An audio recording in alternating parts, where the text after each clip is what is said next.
성령 하나님, 이 시간도 우리를 감동하여 주시고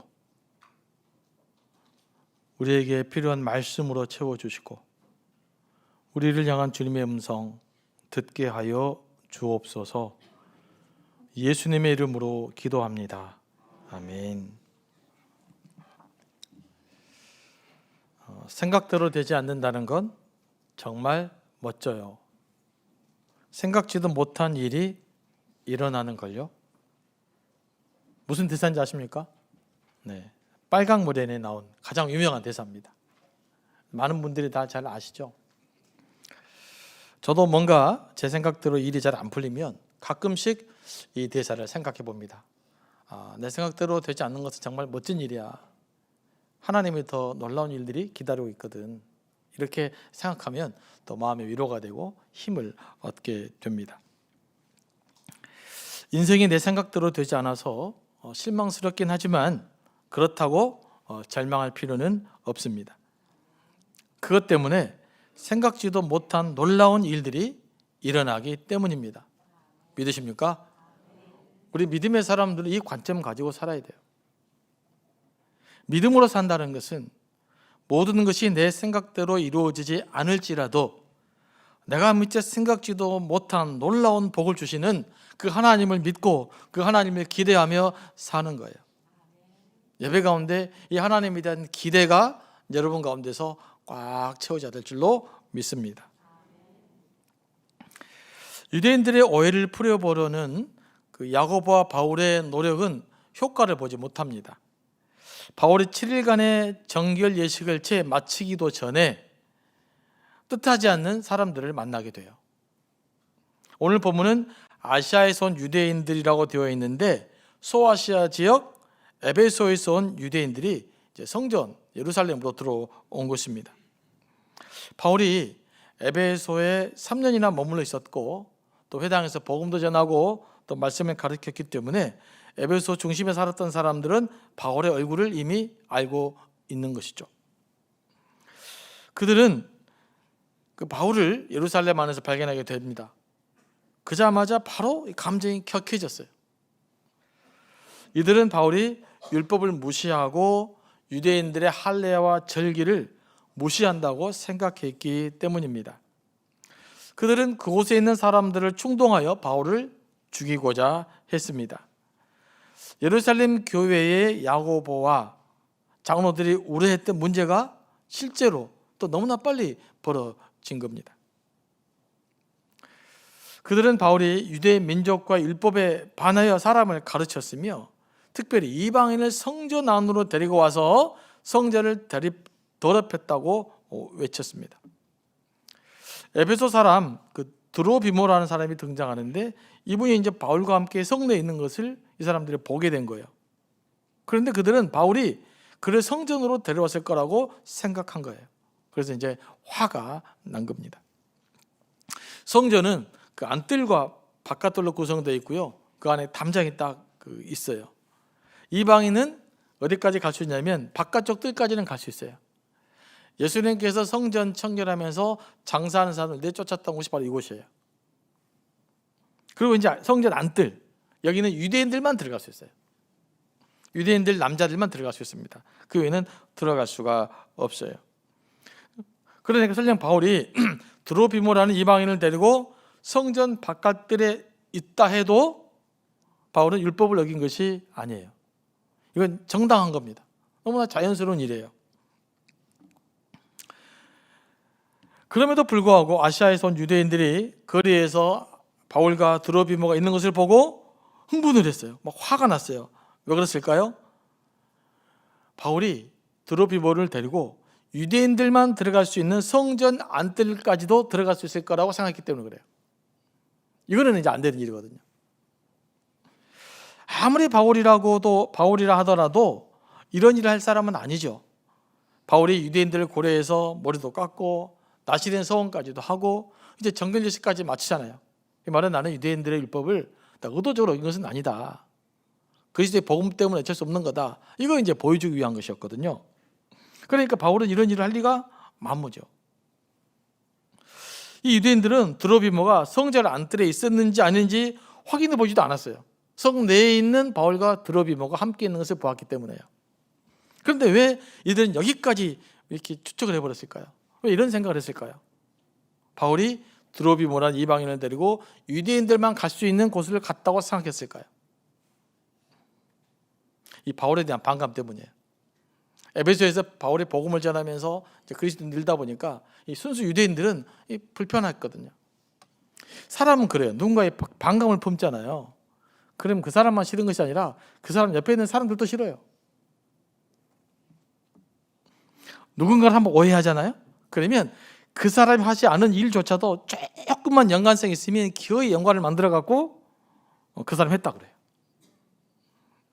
이런 것들 때문에 가짜 뉴스가 만들어지고 가짜 뉴스가 소비되고 있는 거예요. 확인해 보지도 않고 내 안에 반감이 있는 사람, 불편한 이야기 만들면 바로 동의를 하거든요. 그래서 그래 저 사람은 나쁜 사람 이렇게 만들어 버리기 때문에 그런 거죠. 에베소에서 유대인들은 오직 부정적인 상상으로 바울이 율법을 무시했다고 결론을 내리고 성전을 모독한 나쁜 사람으로 선동하고 몰아간 거예요. 여러분 이 성경 이야기 들어보니까 오늘날 무슨 정치 드라마 본 것 같지 않아요? 네. 요즘도 이런 게 얼마나 많습니까? 말도 안 되는 거, 조금만 되는 거 연관시켜서 확대시키고 재생산시키고 가짜 뉴스가 만들어지고 나쁜 사람 몰아가는 그런 선동하는 일들이 이때도 있었던 것 같아요. 우리도 이런 오류를 자주 사실 범해요. 이제 이들의 말에 자극을 받은 예루살렘 성에 있는 유대인들이 이제 분노에 사로잡혀서 사도 바울을 성전 밖으로 끌어납니다. 왜냐하면 성전 안에서는 폭력을 저지르면 안 돼요. 그래서 그를 때리기 시작합니다. 갑작스럽게 폭력 사태가 벌어나 버린 거예요. 유대인들은 이 성전을 모독하는 행위에 대해서는 아주 민감했어요. 성전을 모독한다는 것은 하나님의 거룩하심을 모독할 뿐만 아니라 유대 민족 자체를 경멸하는 행위라고 봤기 때문에 그래요.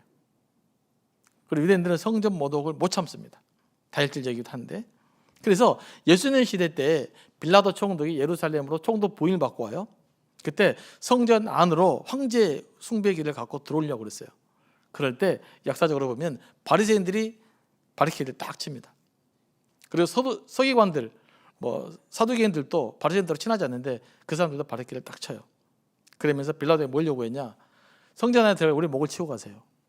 그래서 빌라도가 첫날 부임 날부터 신의 빌라도를 기분 나쁘게 만들었어요. 그 정도로 이스라엘 사람들이 성전에 대한 그 거룩성, 이거는 타의 추정을 불허하는, 누구도 건들면 안 되는 그런 영역으로 있었던 거죠. 만약에 바울이 이방인을 데려갔다 그러면 그야말로 큰일 날 일이에요. 그러니까 바울이 그럴 리가 없어요. 이방인을 데리고 성전 안뜰까지 들어간다는 것은 유대인으로는 상상이 불가능한 일, 상상할 수도 없는 일이에요. 그런데 바울이 지금 그런 일을 했다고 선동을 했고 유대인들은 확인도 안 해보고 흥분해가지고 지금 바울을 때리고 죽이려고 하는 거예요.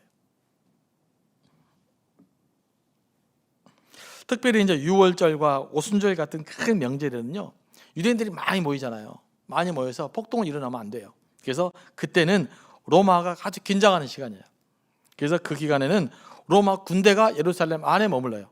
평상시 때는 예루살렘 안에 안 있고 가이사랴 이런 데 있다가 이분들이 이제 로마 이렇게 명절 때는 유대 안에 예루살렘 성 안에서 머물게 됩니다. 1000명 정도 정예 군대가 예루살렘 성전에 머물러요.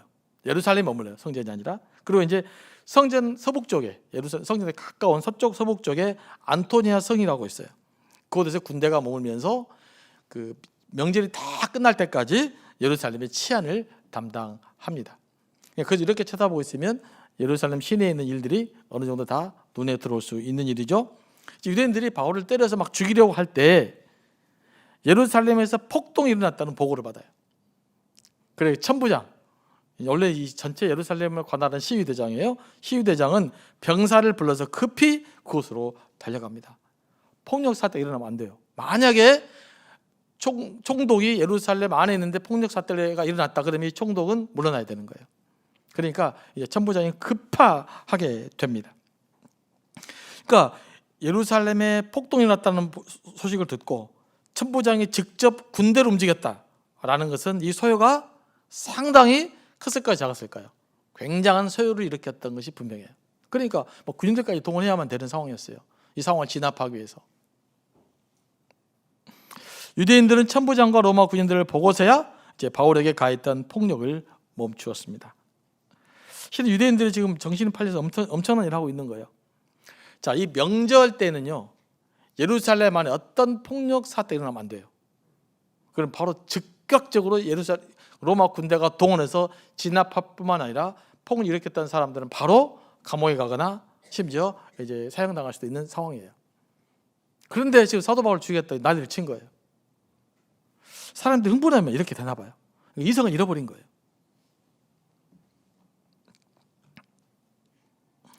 이 뜻하지 않은 충돌로 많은 이들이 또 사도 바울을 사랑했던 많은 이들이 예언도 했고 야고보 사도가 걱정했던 일들이 결국 벌어지게 된 겁니다. 바울은 이제 지난번에 그 아가보 예언자가 말했던 대로 이방인에게 체포되었습니다. 바울을 체포하여 결박한 후에 천부장이 이제 유대인들에게 물었어요. 바울이 도대체 누구냐, 이 사람이? 그리고 이 사람이 무슨 일을 했느냐? 이렇게 이제 물었는데 사람들이 하도 시끄럽게 바울을 죽여야 된다 막 난리를 치니까 뭐다 한 소리가 잘 안 들려요. 그리고 주장하는 바가 달라요. 이 사람은 이것 때문에 문제고 저 사람은 저것 때문에 문제고. 그래서 이 천부장이 진상을 파악할 수가 없어요. 그래서 이 진상을 자세히 파악하기 위해서 이제 사도 바울을 영내로 옮기는 거예요. 그래서 물어봐야 되니까. 이제 그 장면입니다. 그러면 지금 유대인들의 문제가 뭐예요? 되게 흥분하잖아요. 막 사도 바울을 죽이려고 하고. 적대감과 군중 심리에 사로잡혀서 감정적으로 행동한다는 거예요. 사람이요, 군중 심리에 한번 사로잡혔잖아요. 그러면 건강한 판단력을 상실해요. 그리고 군중에 휩쓸리게 되어 있습니다. 여러분 안에 있잖아요. 여러분 주위에 한 90명이 이건 아니다 그러잖아요. 그럼 나도 긴 것 같아도 아니다 그래요. 사람은 그렇게 되어 있어요. 누구도 여기서 자유롭지 못합니다. 그래서 이렇게 군중 집회는 좀 조심해야 돼. 내 생각과 상관없이 집회에 따라서 군중 심리에 따라 나도 움직여버릴 가망성이 거의 90%가 넘습니다.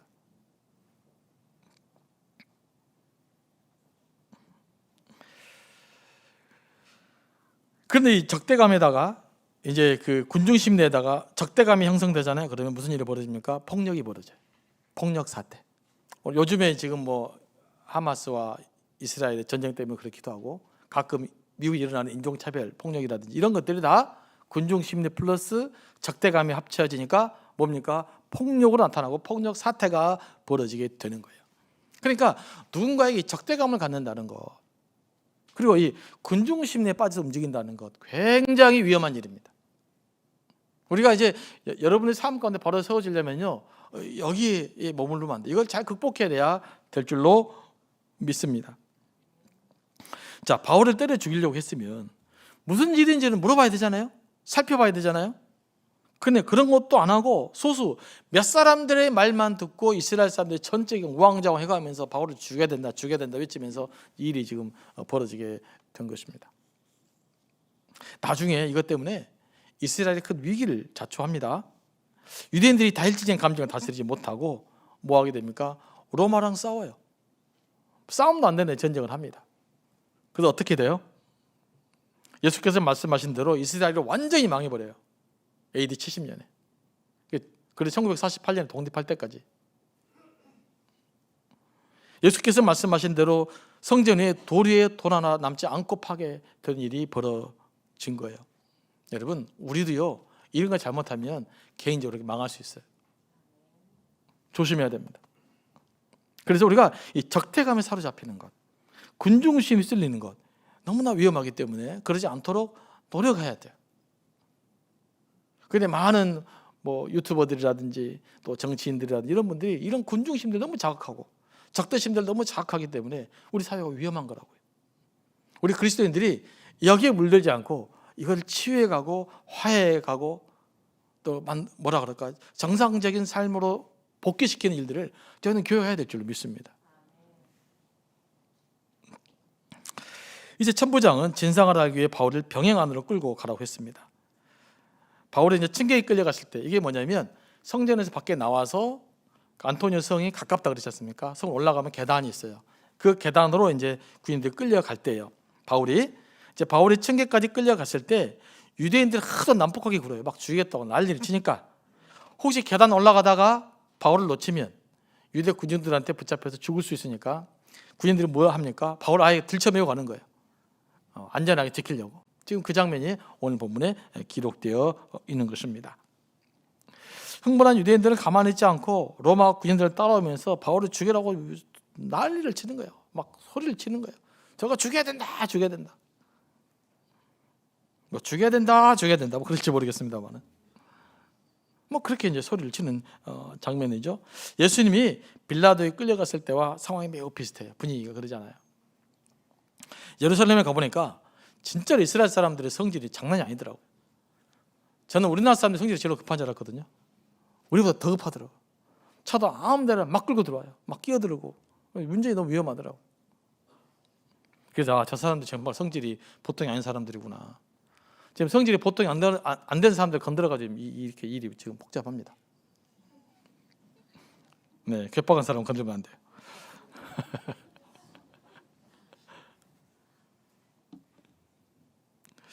이제 병영 안으로 들어갈 때 바울은 천부장에게 헬라어로 말을 해요.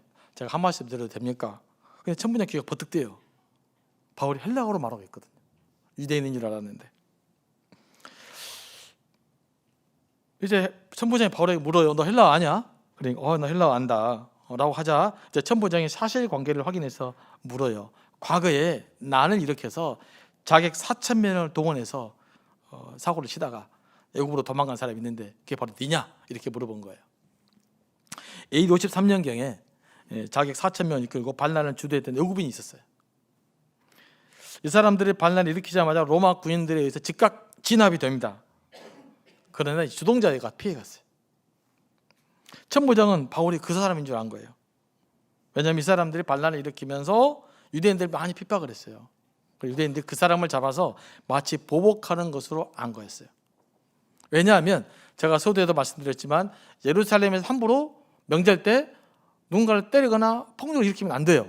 그럼 바로 즉각적으로 로마가 군인대가 개입하게 돼 있어요. 그러니까 보통 일 가지고는 이런 일이 벌어질 수가 없는 거예요. 그러니까 특별하게 이상한 좀 나쁜 어떤 유대 민족에게 해를 끼쳤던 사람이었다고 이제 천부장은 생각한 거죠. 그리고 그 사실을 사도 바울이 물어보니까 바울은 나 그런 사람 아니다라고 말하죠. 나는 저 길리기아 다소 성읍의 시민이다. 수업이 아니란 말은 큰 성이란 말이에요. 그러면서 바울은 천부장에게 유대인들 앞에 말할 기회를 좀 달라고 부탁해요. 바울은 대단합니다. 이 와중에도 왜 말할 기회를 달라고 그러겠어요? 뭐 때문에? 복음 전하려고. 하여간 사도 바울은 무슨 일만 생기면 틈만 생기면 뭐 하려고 그래요? 복음을 전할 기회로 삼는 거예요. 이게 사도 바울의 어떤 위대함입니다. 이 복음을 전하는 열정이 대단해요. 사도 바울은 자기에게 주어진 모든 기회, 역량을 동원해서 예수 그리스도의 복음을 전달하고자 했던 거예요.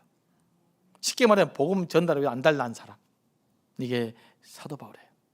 이 바울이 있어서 오늘의 기독교가 이렇게 또 일어날 수 있는 것이죠. 제가 이제 과거에 부교육자 시절이었었는데 서울에 있는 사랑하는 교회에서 칼 세미나가 진행을 합니다. 거기에 참석한 적이 있었어요. 칼 세미나가 뭐냐면 제자화에 대한 세미나예요. 어떻게 제자화 훈련을 시켜갈 것인가. 그 세미나에서 목회자들의 가장 감동을 주는 한 강의가 있어요. 그건 다 강의를 봤습니다. 저도 그 강의를 듣고 막 가슴이 아프고 눈물을 흘리고 그랬어요. 그 강의 제목이 뭐냐? 광인론이에요. 광인론. 미친 인간론. 오카노 목사가 그렇게 해요. 여러분, 제자화 사역하려기 위해 뭐였습니까? 그리고 그 사역을 위해서 미치십시오. 여기서 기술벽을 올려는 사람 다 가세요. 이야기해요. 뭐 교과서 배워가지고 우리 책 배워가지고 기술을 써먹으려고 하면 여러분 잘못 왔습니다. 그런 거 하려면 가세요. 여러분은 정말로 제자와 사역 감당하려면 이 사역에 미쳐야 됩니다라고 말해요. 그래서 그 사례를 쭉 이야기하는데 정말로 감동을 많이 받았어요. 목회자가 자칫 잘못하면 기술을 배우고 싶거든요. 누가 잘하면 얼른 배우고. 그런데 근본을 터뜨린 거예요. 그거 중요한 것이 아니다. 복음에 미쳐야 된다. 제자사에게 미쳐야만 그 일들을 감당할 수 있다라고 도전을 주는 이야기를 듣고 참 많은 목회자들이 거기서 막 또 울고 그래요. 우리는 못 그랬으니까요. 미쳐야 미친다는 말이 있어요. 이해되십니까? 미쳐야 미친다. 미치다는 말이 두 가지 뜻이 있어요. 하나는 정신이 나갔다라는 뜻도 되지만 목표나 정상에 미쳤다, 도달했다는 뜻도 됩니다. 그래서 무슨 일이든지 미쳐야 미치게 돼요. 미쳐야 정상에 도달하게 됩니다. 예술하는 사람들도 있지만요, 예술도 미쳐야 뭔가를 이루어요. 방고 같은 사람, 정신 좀 이상한 사람이에요. 장사에도 한번 미쳐보시기 바랍니다. 사업하신 분 계십니까? 그래서 미쳐봐야 돼요. 공부하는 일도 한번 미쳐보시기 바랍니다. 우리 혹시 젊으신 분, 공부하신 분은 도전하신 분 있어요? 거기 한번 미쳐보세요. 무슨 일이든지 한 번은 인생 살면서 미쳐봐야 돼요. 이렇게 미치는 것을 다른 말로 열정이라고 그럽니다. 뭐라고요? 열정. 사람은 열정이 있어야 돼요. 열정에 사로잡히면 에너지가 넘치고 창조력이 넘쳐나고 사람을 감동시키는 힘이 있습니다. 그게 미치는 데 있어요. 열정을 갖는 데 있어요. 우리 예수 믿는 사람들은 그러면 궁극적으로 무엇에 미쳐야 될까요? 누구에게 미쳐야 될까요? 뭐라고요? 누구요? 예수님에게 미쳐야 돼요. 복음에 미쳐봐야 돼요. 적어도 한 번쯤은, 적어도 몇 개월만이라도 복음에 미쳐보는 경험이 있어야 돼요. 예수님 때문에 가슴이 뜨거운 삶을 살아봐야 돼요. 그래야 신앙의 진수를 경험할 수 있어요. 여러분, 믿음 생활 하잖아요. 신앙의 진수를 경험하고 싶잖아요. 복음에 미쳐보시고 예수 그리스도에 미쳐보시고 예수 그리스도의 가슴에 품고 뜨거운 가슴을 품고 잠 못 이루는 밤, 기도하는 시간들, 거기에 내 인생을 전부 바쳐버리는 그 경험들이 여러분의 삶 가운데 있어지길 원합니다. 그래야 신앙의 맛을 진짜로 알아요. 그래야 믿음이 힘이 있어요.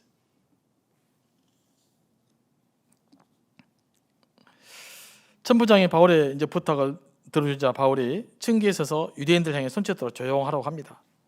그러니 왠지든지 유대인들은 또 그 시끄럽던 유대인들이 잠잠해요. 방금 전까지 바울을 죽이라고 소리치던 유대인들이 어떻게 이렇게 잠잠하게 될 수 있을까? 참 찬한 은혜가 그들에게 임한 것 같아요. 이번에는 바울이 히브리어로 말합니다. 바울은 히브리어와 헬라어 다 능통합니다. 바울은 복음의 열정도 있었지만요, 실력도 있었어요. 하나님이 이런 점 때문에 바울을 따로 불러 사용하셨나 봅니다. 우리 그리스도인들도요, 열정도 있어야 되지만 뭐도 갖춰야 됩니까? 실력도 갖춰야 돼요. 실력 갖추는 데 열심히 좀 노력하시기 바랍니다. 여러분 영역에서 뭐가 됐든지 뭐 1등5 경쟁하는 소리가 아니에요. 남이 알아주든 않든 내가 실력 갖춰야 되지 않았겠어요? 그래 하나님 그걸 쓰신다고요. 그러니까 여러분들 부족한 면들이 있으면 실력을 갖추는 애를 쓰시기 바랍니다. 미처 하지 못했던 공부도 있으면 다시 하세요. 내가 정말 해봤던 것, 이거 정말 했었어야 되는 거, 후회만 하지 마시고 지금이라도 시작해보세요. 그래서 여러분 어떤 면에 대해서 그런 실력도 갖추셔야 돼요. 그렇지 않으면 사회 부정자가 된다고요. 우리는 부정자들끼리 모여서 예배하는 것이 아니에요. 세상을 변화시켜가고 세상의 아름다움을 전하고 세상의 생명을 전하기 위해서 우리가 모인 거잖아요. 그런데 우리가 그런 면에서도 실력을 좀 갖추시고 실력을 갖추는데 좀 애를 쓰시기 바랍니다. 뭐든지 탁월하게 하셔야 돼요. 우리 오늘 전체 말씀을 통해서 주는 교훈이 있어요. 그것이 뭐냐면 사람의 일은 우리의 계획대로 이루어지지 않는다는 것입니다. 야고보와 바울은 이런 일 당하지 않으려고 노력했잖아요. 나실은 소원도 하고 정결례도 치르고, 하지만 현실은 이들의 생각대로 흘러가지 않았습니다. 우리가 이것을 알고 신앙생활을 해야 됩니다. 여러분들이 아무리 기도하고 말씀에 따라 준비했더라도요, 여러분이 계획하고 준비한 대로 모든 것들이 되지 않는다는 것을 알아야 돼요. 이 사실을 믿습니까? 아십니까?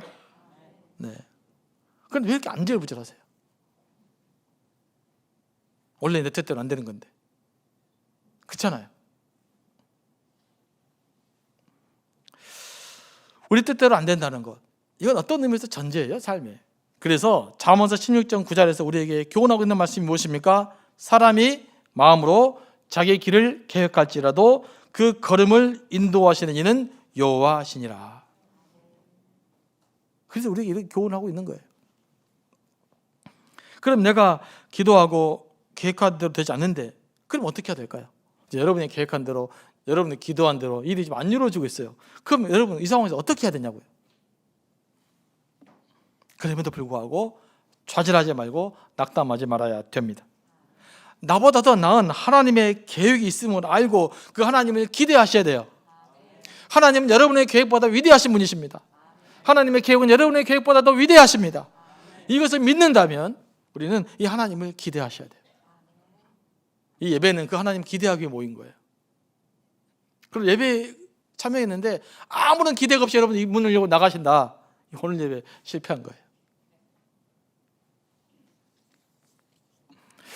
사도행전 전체를 보면요, 22장에서 다음에 언급됩니다만은 하나님은 바울이 생각하는 것과는 다른 방식으로 바울을 사용하셨어요. 바울의 계획은 뭐예요? 예루살렘에서 이렇게 그 정결 잘 해가지고 좀 안정적으로 복음을 전하는 것이 바울의 계획이었겠죠. 하지만 바울은 그러지도 못하고 일주일 만에 붙잡혀 버렸어요. 예루살렘에서는 바울의 계획한 대로 일이 이루어지지 않았지만, 하지만 그 일을 통해서 더 큰 일을 하셔요. 무슨 일을 합니까? 바울이 그토록 가고자 했던 로마를 가게 돼요. 그러니까 바울이 계획했던 방식은 달라요. 바울이 계획했던 그런 방식은 아니었지만 결국 정말로 원했던, 정말로 복음 사역에서 필수적인 로마를 이 사건을 통해서 가게 된다고요. 이건 바울이 이전까지 미처 생각하지 못했던 거예요. 그런데 그 일들이 이루어지잖아요. 이게 성경이 우리에게 주는 강력한 메시지예요. 내 뜻대로 안 되지만 나보다 더 크신 하나님께서 더 위대한 일을 만들어 가신다고요. 그렇다면 우리가 해야 될 일이 뭡니까? 그럼에도 불구하고 하나님을 기대하고 신뢰하고 그 하나님께 기도하는 거예요. 모든 것을 합력하여 선을 이루실 하나님을 믿고 내가 할 수 있는 모든 기회를 선용하고 최선을 다하는 것입니다. 혹시 여러분들 실패 가운데서도요, 좌절하면 안 돼요. 그 가운데서도 기어이 최선을 다해야 돼요. 그 가운데서 내가 최선을 다할 부분을 반드시 찾아내셔야 돼요. 그리고 그것을 최대한으로 활용하시기 바랍니다. 이게 우리 그리스도인들이 삶의 현장에서 그리스도인답게 살아가는 삶의 방법입니다. 그러면 내 계획보다 더 완전한 하나님의 인도를 받게 될 거예요. 지금보다 더 나은 미래로 이끌어가실 하나님을 기대하십니까? 그렇다면 오늘 감사하며 사시기 바랍니다.